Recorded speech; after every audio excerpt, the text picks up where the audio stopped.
everyone, it's Carol Williams with Williams Immigration, and I am back with you for another Monday morning of Beyond the Soundbite, where we talk about all things U.S. immigration and what has happened the week prior so that you are kept up to date. So, you all know I like to dive right in. So, I've got a couple of really good things I want you guys to know about this week. We have seen some movement on the public charge rule. The public comment period ended Friday, October 22nd. And what that means is the public was given a certain amount of time to provide their input and let the Immigration Service know what they were thinking about the proposed rule on public charge. And we have talked about this before. As you know, public charge is an analysis done by the Immigration Service when individuals are coming to the US and they are applying for a green card. The US government wants to make sure that people coming over with green cards are able to financially support themselves. And under the last White House administration, we saw a fairly restrictive change in the public charge rule. The current Biden administration went back and did away with that rule, but we still have a public charge rule in place. It's sort of way back to the beginning, which is great. But now the Biden administration, I think, is definitely going to change that rule, and they asked for our comments. So that comment period closed on October 22nd. I suspect in a couple of months we will see some more movement from the Biden administration. And of course, I will be here to tell you about that. But I definitely wanted y'all to know that there has been a little bit of movement on that public charge rule. The next thing we want to talk about is when applying for green cards, when an employer is sponsoring an employee's green card, and that happens often here in the United States. Um, Not all, let me start by saying there are several categories by which an employer can sponsor their employee for a green card. A few of those categories, in fact, require the employer to show the Department of Labor and then the Immigration Service that there is not a qualified U.S. worker or current green card holder in the area, or someone that's willing to relocate for that position before they can move forward with the green card application for their employee. Um, it is super important that the recruitment on those applications is done according to Department of Labor standards, and this Department of Labor does oversee this. We do file an application with the Department of Labor letting them know that an employer has in fact done the advertising and follow the Department of Labor standards and the Department of Labor rules. When that does not happen, individuals can complain, um, and the Department of Labor will go in and do an audit of that employer's process. So it's a fairly counterintuitive advertising process. I explain that to my clients all the time as as we walk through that process and go through that process. And so, if not done correctly, an employer can in fact be fined. There is a fairly prominent company that was recently fined $4.75 million in civil penalties, and they're going to have to pay up to $9.5 million for individuals that are eligible that were discriminated against in that recruitment process. So it is extremely important to get help if you are an employer and you're looking to sponsor your employee for a green card. So we want to make sure that you're doing things correctly and that you are, of course, avoiding fines and charges and allegations of discriminating against individuals. The next thing I want to talk about is the Immigration Service has been making moves to be more and more digital, more and more efficient. They've been working through their backlogs, which has all been great news for us on the outside and for their stakeholders. So the next thing that I want to let you know is that the Vermont Service Center is now the latest service center to accept credit card payments for an expanding number of applications. So they are now accepting credit card payments for the O1, the extraordinary ability applications, and for our P athletes and crew members of those athletes. So and it is just one step for them to get closer to a more digital world. Um, and so they started this pilot program at the Nebraska Service Center. It then extended over to Texas, which I told you about on a previous edition of Beyond the Soundbite. And now we are at the Vermont Service Center. So it is good to see that that program has been moving along steadily, and they are increasing the types of applications which we can use a credit card payment to make instead of mailing live checks through the mail all the time. Next up, I want to talk about traveling to the US. There has been a lot of chatter about traveling to the US and being vaccinated and what that means and what that looks like. So, as we know, November 8th, in a few short days, I cannot believe it's November, but it is. So, November 8th, 2021, begins the requirement of individuals being vaccinated against the COVID-19 virus before flying into the US if they are not US citizens. So, they must be fully vaccinated. Fully vaccinated is 2 weeks after your last dose. You will need to show proof of vaccination prior to boarding the plane. Airlines have been given instructions on how they are to obtain proof of vaccination from all of the passengers. So it is imperative that you check with your airline and remember to bring that information with you to the airport. The airlines are the first line of defense, and they will be checking that. For unvaccinated US citizens and current green card holders, they now must show a negative COVID test within 1 day of travel to the United States. And fully vaccinated US citizens and green card holders must show vaccination and a negative COVID test.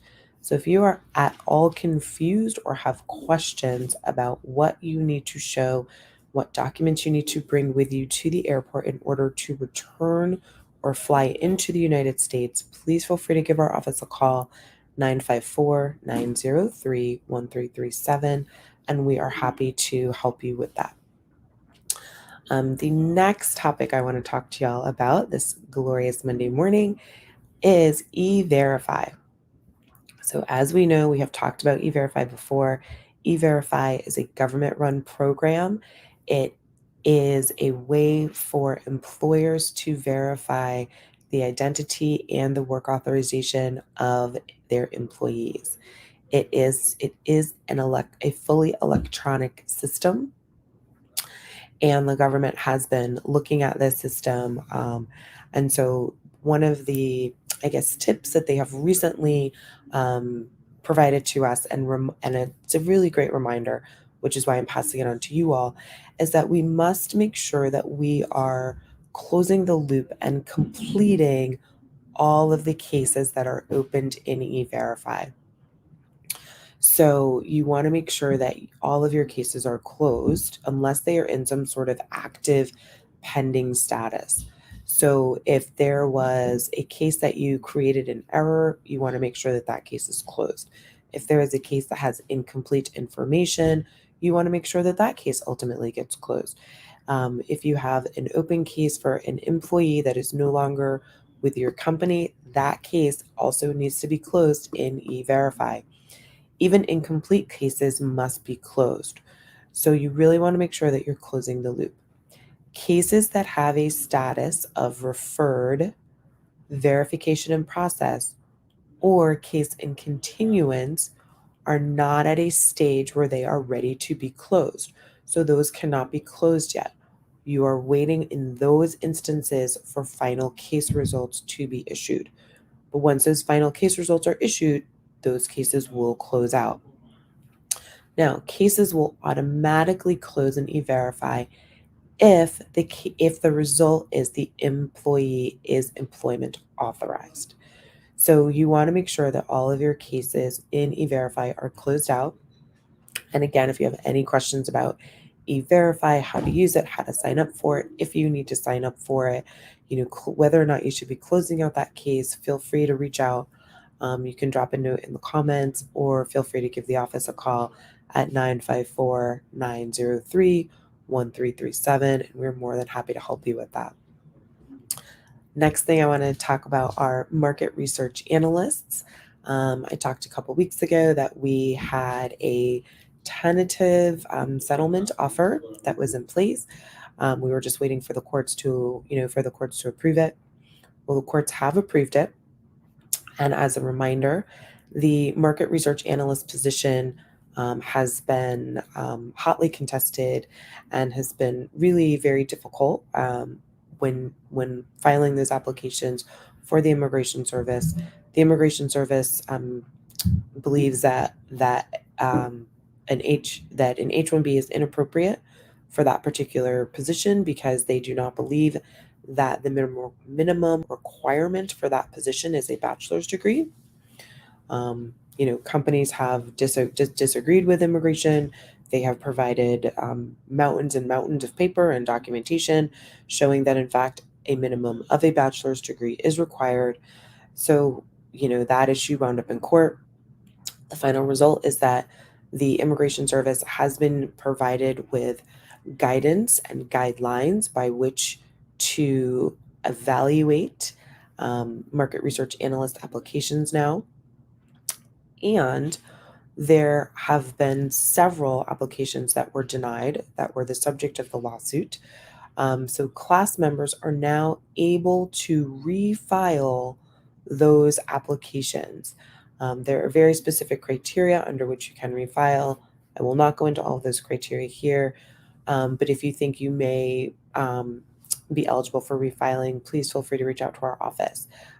If you are eligible for refiling and you do in fact refile, the Immigration Service has been instructed to complete the processing of that case within 90 days of the physical file reaching the office of the specific office that will adjudicate that application. So it looks like we have some concrete movement in that arena, which is great. Marketing research analysts are key to many, many businesses. So that, I think, is a good result that we have all reached consensus, via the court system. But that's, I think that's great. And hopefully moving forward, this will be a smoother process for not only the Immigration Service, but also for employers and employees and everyone involved. So going back to DHS and the Immigration Service being a little bit more digital, making that move to be a little bit more efficient, DHS has now asked for comments on employers and employees' experiences with remote I-9s. This is huge. This is incredible. And my over 20 years of working with clients and working with immigration, it took a pandemic for us to start to be able to have remote I-9 flexibility. So DHS is now through USCIS, Immigration Service is now looking for our comments on how the remote I-9 process has been going. So they are specifically looking at the future costs and potential benefits of retaining the remote I-9 process. So if you have thoughts on this, please don't be shy. Let the Immigration Service know. Let them know what you're thinking. This could be one step closer in maintaining remote I-9s. The working world has been forever altered due to the pandemic. People are working remotely. Large corporations have come out and said that their employees now have the option to remain remote forever. So we are going to need to see some more flexibility when it comes to I-9s. So I think this is a great move from the Immigration Service to start looking at this. So again, if you have thoughts and comments on this, please don't be shy. Let the Immigration Service know. The last thing I want to talk to y'all about this beautiful Monday morning is the diversity visa.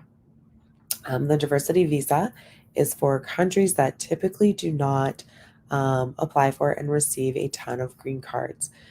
So that process, that lottery is already opened. It is open now. It opened October 6th. It closes in a few days on November 9 at 12 p.m. Eastern Standard Time. So GMAT -5. So again, the diversity visa lottery is currently opened. Um, it closes November 9, 12 p.m. Eastern Standard Time, USA time. So if you have any questions about that, again, please feel free to call our office at 954-903-1337. And that, folks, is all I have for you today on this edition of Beyond the Soundbite with Carol Williams of Williams Immigration. If you have any questions or comments, please feel free to drop them in the comment section. I do go back and check those. And have a wonderful, wonderful Monday morning, everyone.